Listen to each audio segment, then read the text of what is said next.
All right, so my child getting ready to leave out, and he gonna give me a little love. Bye. Thank you. My other kids in the thing downstairs if you need it.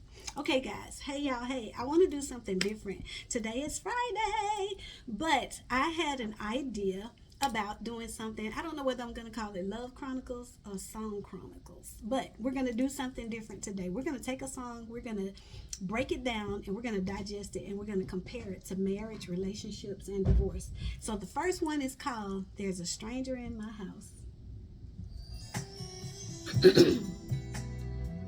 And we're going to just kind of go through this.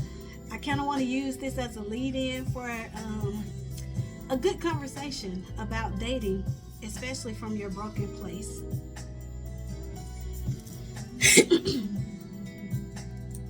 So this is going to kind of be more like an educational one today, more than entertainment.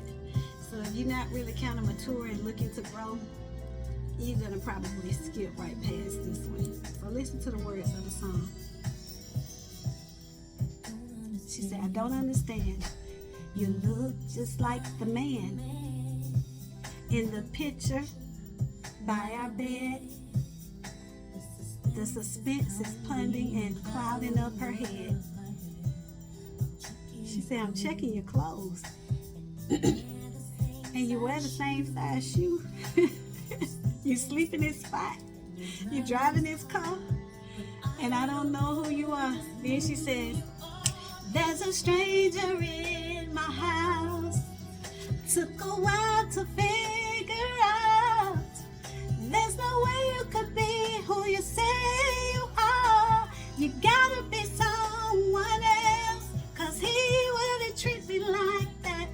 She said he wouldn't touch me like that. He wouldn't treat me like you do. He would adore me. He wouldn't ignore me. I'm convinced there's a stranger in my house. She said, I'm not sure who you are. Don't see the shadow around when you walk. You leave out no kisses. That's when I knew, when he stopped kissing me when he left out the door. They would have nothing to tell. So what could it be? She says, is somebody imitating me? When they wrote this song, they did that.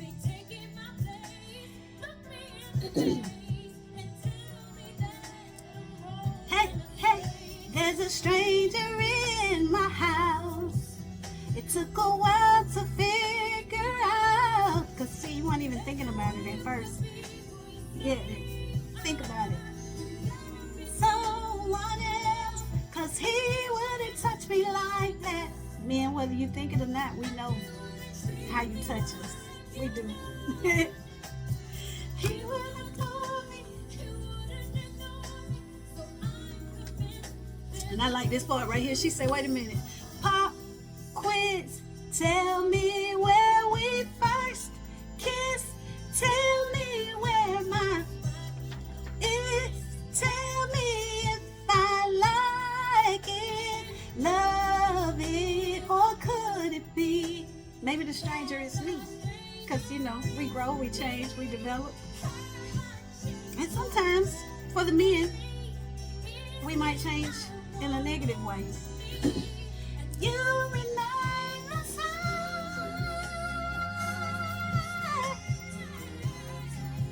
Took a while to figure out you could be who you say you are. You gotta be someone else, 'cause he wouldn't touch me like that. And he wouldn't treat me like you do. He would adore me. He wouldn't ignore me. So I'm convinced there's a stranger in my house. Y'all hear that? Took a while to figure out. Now it takes a lot to be able to listen to this song, have lived it, and then you can laugh through it. So y'all got the gist of it. So I put a disclaimer out there. I don't own the rights to this song. I can't make no money off of it. But it's the songwriter was Anthony S. Crawford and Shay Jones.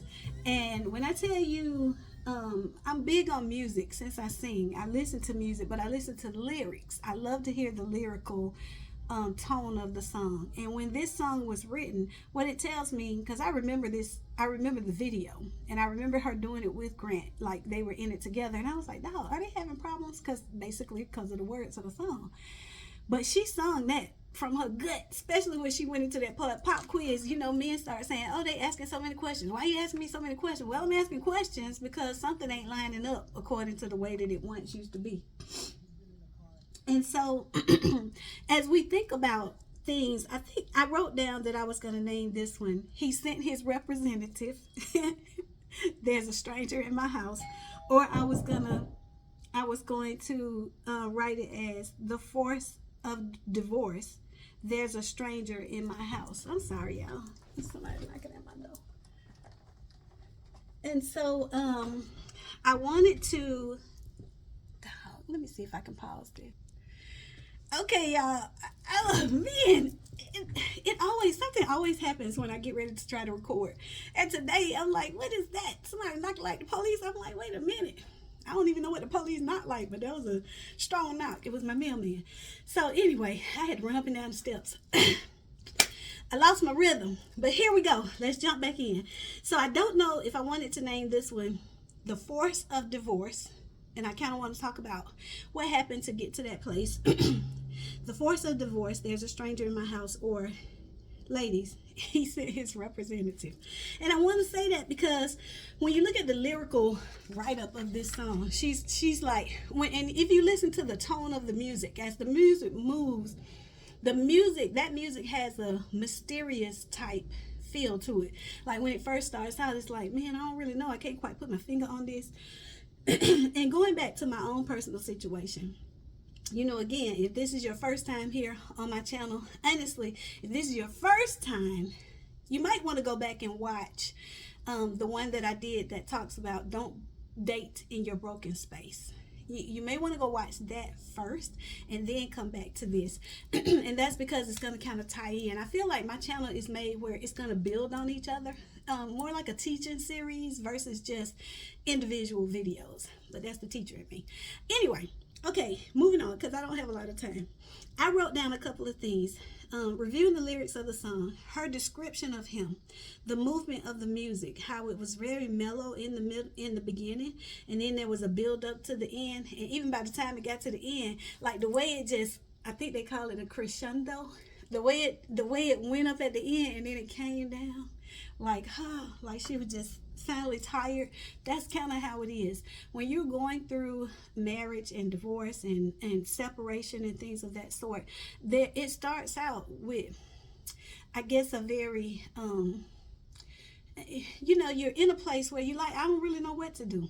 I don't really know whether to stay. I don't know whether to go. I don't know whether to try to work on it. And I'm going to tell you, like, when you get to that place, a lot of times the alignment of the couple is difficult. So that means that he might be in alignment that he say, okay, I want to work on it, and you're not, if I'm talking to the ladies. And to the men, you may be saying that, you know, she's in alignment and she said, okay, I want to work on it, and you're like, I'm not. And the challenge is sometimes if you don't get some professional help to get that rhythm in place, that's where you lose the momentum to be able to save the marriage when it's savable. And I do want to say, you know, as you all know, this is my viewpoint is from a Christian standpoint. My goal is always to help to save the marriage. But the truth of the matter is, most times there are not two people who are willing to put in the work to make it work. If he has stepped out of the marriage, which in my case that's what it was, if he has stepped out and he has found somewhere else to absorb whatever he felt like he was not getting from me, it's going to be difficult for me to be able to give that to him because he's getting it from somewhere else. And so no matter what I do, and that's what my situation was, no matter what I did, no matter how I accommodated, what I really was doing was more enabling. And there's a difference. And you have to know when it's time for you to step away from that. Like, it came a time that I was like, okay, biblically, this is not lining up. What do I do with this? Because this does not align with what I believe that Christ represents to the church. And the way that I'm being treated, the way that I'm feeling, when she said, there's a stranger in my house, it took a while to figure out. There's no way you could be who you said you are. You gotta be someone else, because he wouldn't touch me like that.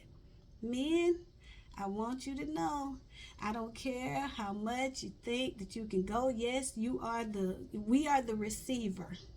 Yes. But I want you to understand that we know your touch.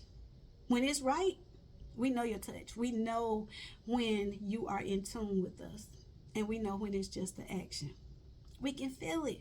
There's an intuition that God put in a woman that she just knows. Like I told y'all on my previous videos, I never went looking for anything. Everything that came to me, it was like the Lord just saying, go look at this. Go look at that. I wasn't searching for it. I ain't never go through his phone. Never. Till the day that it happened, yes. I made him open the phone that day and I called her. I called her. Y'all gonna be like, what? I have to tell y'all a story about that. Yeah, I called. Yes, I did. So let's have a conversation, you know. And so, oh God, y'all gonna be like, oh my God, what is that? It's a whole nother personality that goes with that. And then I'm gonna be honest with you, like initially, I think it was because of the shock. One of the things that I wanted to talk about in this was, and it's a vulnerable place. Like, I guess you guys, if you've been with me long enough, you'll be able to tell when I'm gonna share something that puts me in a vulnerable place. But I remember, like, the hurt was so great that one day I was so out of character. I just went completely off. Like, he was explaining to me what happened, and before I knew it, I promise y'all, I have heard of people. Y'all ever seen the cartoons where like the character moves and their body or their spirit is still standing in one place? I promise you, I had an out of body experience. Like, just to talk about it right now, I still feel what I felt that day. And I remember after it was over, like, I reacted so quick. I feel like my my spirit was still standing back there, but my body was like all over him.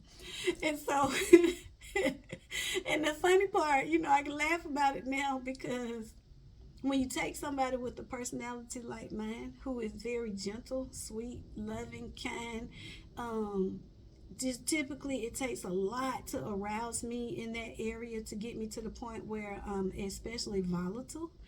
It's a lot. Like, that was very painful, and this song really just kind of talks about some of that. But then, also going to the point where at that time I was still deeply in love with him and I wanted the marriage to work. So this was when I first found out about it, and I really wanted us to work it through. And it just, from there, we went to counseling and everything. And I remember the counselor telling him, you're going to have to give her space to ask questions. Like, because then I wanted to know, like, when is this happening? And because his was an old girlfriend. So honestly, it was just a relationship that was never cut off, even from the time that we first got together. I knew of her and I knew of their relationship. I knew that they had strong connections. What I did not know, and what I thought, this is where I made the error. What I thought I could change is I kept making changes to things that only he could have done. And that's where we sometimes as women make the error. We're trying to make the change for him. We're changing the phone number. We're changing the address. We're doing this. We're doing that. We're underliningly, I didn't know that that's what I was doing at the time, but now that I look at it, we're trying to manipulate the situation. And that might be a hard pill to swallow. Like, when you have to look yourself in the face and say, because I'm not a manipulator. Like, I don't like that spirit. I don't like people who use that spirit. And so when I had to look at myself and say, even though I might have not been doing it intentionally, that's what I was trying to do. And sometimes we find that we're doing that because we're trying to be in control of it. Like, we're trying to control the outcome. You can't control the outcome. What I have learned now, and in my process of dating now, I am dating with allowing men to be exactly who they are. I want them to be authentically who they are. If they cuss, let them cuss. If they drink, let them drink. If they smoke, let them smoke. If they, whatever they do. If they do women, let them do women. The thing is, I don't have to be a part of that. What I can do is I can look at that and say, I decide that I don't want to be a part of that. Or I can say, hey, I might go along with this for a moment, but then after a while, it just depends on whether or not that was fun and games or whether it was something that I was really serious about. But for us, asking the question, when are you in a broken relationship? A woman needs to know And I talked about the counselor told him that he needed to give me room to ask questions and rebuild the trust. So, for those of you that might be watching this because you are at the point where you're trying to decide what do you do, see if you can rebuild the trust. Like, sit down and have that conversation. If you're working, most people that work, you have free counseling through your job. You can get the counseling. So go and at least take advantage of those 8 sessions and see where it takes you before you make a final decision. But if you go to those 8 sessions and one or the other is not really putting in the time or the effort, then you know you have your answer. So by the time I got to that point, I was very solid in my answer. I knew that the decision that I was making was best was best for me. And it was best for my children. Sorry, y'all. The pollen is so strong. Excuse me, just standing out there for those few minutes. Excuse me, with him, it really bothered my throat. But I knew that the decision that I was making was the best decision for me. And so because I do have to cut this video kind of short, I'm getting ready to go off, guys. So I have on a shirt, it says beautiful, intelligent, educated. And one of the things that I thought about is sometimes we forget who we really are. Like, I forgot that I was beautiful. I forgot that I was intelligent. And I forgot that I was educated. Not that I used those things to my advantage, but I forgot who I was. And so I will say to you, sometimes we are looking to the other person. Look to yourself. Like, stand in the mirror and talk to yourself. Stand in the mirror and say, what do you want? Like, girl, what do you want to come out of this? What do you expect to come out of it? If he or she has already shown you who they are, and I looked at my analytics, the majority of the women that are watching my videos are women between the ages of 50 and 65. 85%, I think it said. So that tells me that, you know, most of the people that are watching this are watching it either because they have gone through a divorce, they're getting ready to go through one, they're trying to make a decision. And so what I'm saying to you is pray first. Pray. Make sure you seek God. And secondly, look for a spirit of peace, that to come upon you, that will give you the peace that you need in order to move forward. Okay, I'm going to come back with a part 2 of this because I feel like I'm having to cut you guys short. So, but before you go, I need for you to click like, I need you to share it with a friend, and I need for you to subscribe. Thank you and have a great day.